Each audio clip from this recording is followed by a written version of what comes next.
Let's go friends.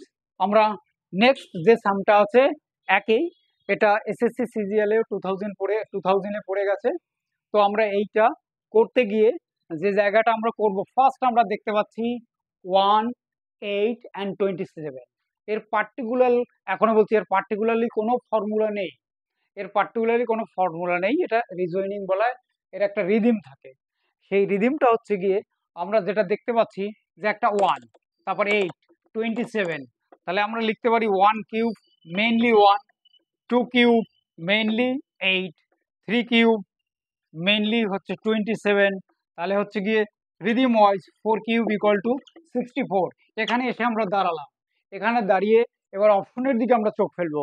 অপশনে 64 রয়েছে, তার মানে এটা হচ্ছে কি রিদিম অফ কিউবিক্যাল ফরম্যাটে এটা ফলো করছে। তাহলে এটা আমার আনসারটা হচ্ছে 64। এবারে বোঝা গেল। এবার নেক্সট আমরা যেটায় যাব 438 বা 492,951,27 কোশ্চেন মার্ক, মতলব এই কোশ্চেন মার্কটায় কি হবে। তাহলে আমরা একটা মেইনলি এই পার্টটা নিলাম, কলাম ওয়াইজ নিলাম, রো ওয়াইজও নেওয়া যেতে পারে, যে অবভিয়াসলি সবসময় কলাম ওয়াইজ করবে এর কোনো মানে নেই, রো ওয়াইজ।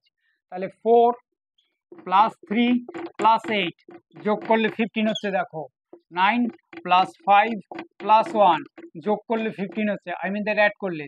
তাহলে 2 প্লাস 7 9 হচ্ছে, আর 9 যদি 15 হতে যাই লাগছে 6। তার মানে 9 আর প্লাস 6 মানে 15। তার মানে তোমার এই যে 6 অ্যাড করলাম 6, তার মানে এখানে ভালো করে বলো যে রিদিমটা আমি কলম ওয়াইজ অ্যাড করেছি। অ্যাড করার অ্যাজ এ রেজাল্টে আমি পেয়েছি কত, 4 প্লাস 3 প্লাস 8 মতলব 15। ঠিক সেকেন্ড রিদিমটি আমি সেটা অ্যাপ্লাই করেছি, 9 প্লাস 5 প্লাস 1 দেখলাম 50।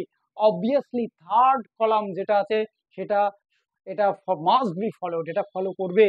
তাহলে আমরা সেখানে 9 প্লাস 2 পেলাম, সরি 7 প্লাস 2 পেলাম আর 9।